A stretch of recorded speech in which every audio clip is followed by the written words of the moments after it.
15ই আগস্টকে সামনে রেখে বালুরঘাটে কড়া নজরদারি। স্বাধীনতা দিবসকে কেন্দ্র করে সীমান্তবর্তী শহর বালুরঘাটে জোরদার নিরাপত্তা ব্যবস্থা গড়ে তোলা হয়েছে। বিএসএফ এর পাশাপাশি সদর ট্রাফিক বিভাগও শহরের প্রবেশপথ, মধ্যস্থল ও জাতীয় সড়কের নাকা চেকিং চালাচ্ছে। ছোট গাড়ি, বাইক, বাস ও ট্রাক সব যানবাহনেই চলছে কড়া তল্লাশি। এই বিশেষ ড্রাইভের নেতৃত্বে থাকা ট্রাফিক আইসি অরুণ কুমার তামাং জানান, স্বাধীনতা দিবস পর্যন্ত প্রতিদিনই অভিযান চলবে যাতে শহরে শান্তি বজায় থাকে।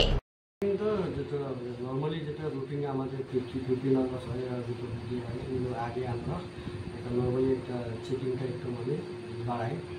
এবার আমাদের নাকা চেকিং বিভিন্ন জায়গা হচ্ছে, বালুরঘাটে হচ্ছে, সব জেলা জুড়ে হচ্ছে। আর আমাদের বালুরঘাট সব ডিভিশনের মধ্যে রোয়ার মোড়ে হচ্ছে, আর হিল রোডে হচ্ছে, ট্যাং মোড়ে হচ্ছে, গোবিন্দপুর মোড়ে হচ্ছে। এই যে নাকা চেকিং হচ্ছে, এতে এখন পর্যন্ত কি কিছু ধরা পড়েছে স্যার? এখন পর্যন্ত যেহেতু ধরা পড়ে নেই, কিন্তু আমরা চেকিংটা জারি রাখতেছি। এটা 15 অবধি থাকবে।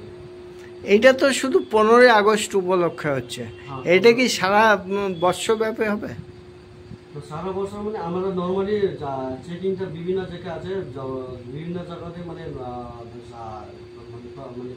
সারা বছরই চায়না খাওয়াচ্ছে। Thank you sir. আপনার নাম? আমার নাম অরুণ তামাং।